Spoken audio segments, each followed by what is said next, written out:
স্বাধীনতার ৫৪ বছর পেরিয়ে গেলেও গাজীপুরের শ্রীপুর ও কালিয়াকৈর উপজেলার সংযোগস্থল শালদহ নদীর উপর এখনও নির্মিত হয়নি একটি স্থায়ী সেতু।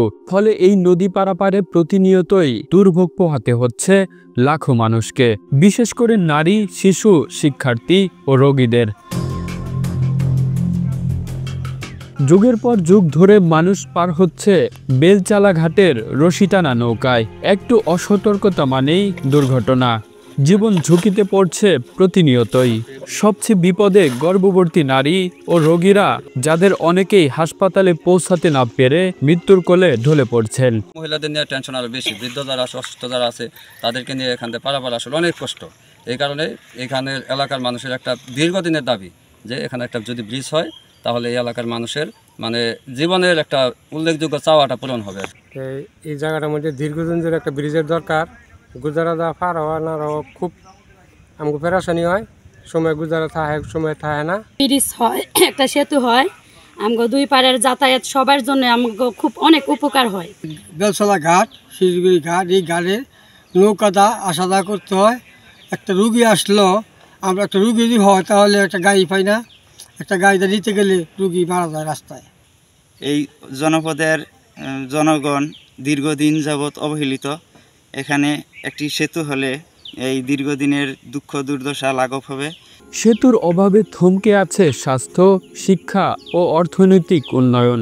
কৃষিপণ্য পরিবহনে হচ্ছে লোকসান, শিক্ষার্থীরা প্রতিদিনই আতঙ্ক নিয়ে পাড়ি দেয় এই নদী, আর স্থানীয় জনগণ কাটাচ্ছে এক অনিশ্চিত জীবন। নৌকা টাইনা যাওয়া লাগে, আসা লাগে, অনেক কষ্ট হয়। ব্রিজটা হইলে অনেক ভালো হইতো। নদীটা একটা ব্রিজের খুব প্রয়োজন। পাকিস্তান আমলে আগে কোন সময় এই ব্রিজ ছিল না, এখনো ব্রিজ হইতেছে না।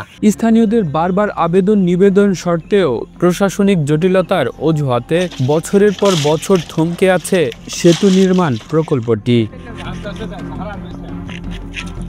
শ্রীপুর উপজেলার প্রকৌশলী তৌহিদ আহমেদ জানিয়েছেন, এই জনগুরুত্বপূর্ণ প্রকল্পের বিষয়ে দ্রুত তদারকি ও কার্যক্রম শুরু করা জরুরি। পাশাপাশি নির্দিষ্ট সময়সীমা বেঁধে দিয়ে কাজের দৃশ্যমান অগ্রগতি নিশ্চিত করা প্রয়োজন রয়েছে। একটি সেতু কেবল একটি স্থাপনা নয়, এটি একটি সমাজের প্রাণ। হ্যাঁ, শ্রীপুর এবং কালিয়াকৈর উপজেলার বর্ডারে যে শালদহ নদীটা, এখানে ব্রিজটা খুব ইম্পর্টেন্ট। ব্রিজের অভাবে মানুষজন এখানে আসলে বেশ কষ্ট পাচ্ছে। এখানে দুইটা উপজেলার একটা কানেকশন, কিন্তু কোনো ব্রিজ নাই। এখানে মানুষজন খেয়া পারাপার হচ্ছে, খেয়া পারাপারের কারণে একটা রিস্ক থেকে যায়। এখানে আমরা বিষয়টা আমাদের নজরে আসে এবং আমরা বেশ কিছুদিন আগেই আমাদের একটা প্রকল্পে একটা ৭৫ মিটার দৈর্ঘ্যের ব্রিজ নির্মাণের জন্য ডিপিপি ভুক্ত করার জন্য আমরা প্রস্তাব পাঠিয়েছি। এখনো প্রকল্পটা ডিপিপি ফাইনাল হয়নি। আমরা আশা করছি যে এই প্রকল্পটা যখন ডিপিপি ফাইনাল হয়ে যাবে, ইনশাল্লাহ আমরা এই ব্রিজটা ওখানে ইনক্লুড হয়ে যাবে এবং ডিপিপি হওয়ার পরে আমরা কাজটা এখানে করতে পারবো। আমাদের নজরে আছে এবং আমরা অলরেডি আমরা আমাদের প্রসেসে রাখছি। এটা আমি জানাতে চাই আপনাদের।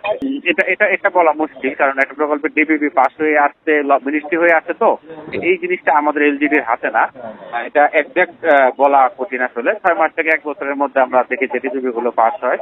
আশা করতেছি আমরা এই সময়ের মধ্যেই পারবো, কিন্তু জিনিসটা আমাদের হাতে না, ডিপিপি ফাইনাল হওয়াটা। শালদহ নদীর উপর স্থায়ী সেতু নির্মাণের মাধ্যমে শুধু দুই পার নয়, বদলে যাবে শ্রীপুর ও কালিয়াকৈরের মানুষের জীবনধারা, অর্থনীতি ও ভবিষ্যৎ। ৫৪ বছরের এই দীর্ঘ বঞ্চনার অবসান এখন সময়ের দাবি। স্থানীয় প্রশাসনের সক্রিয় উদ্যোগ ও কার্যকর তদারকির মাধ্যমে জনগণের এই প্রয়োজনীয় দাবিটি দ্রুত বাস্তবায়ন, এটা এখন সকলের প্রত্যাশা। Kamrul Islam, Asian television.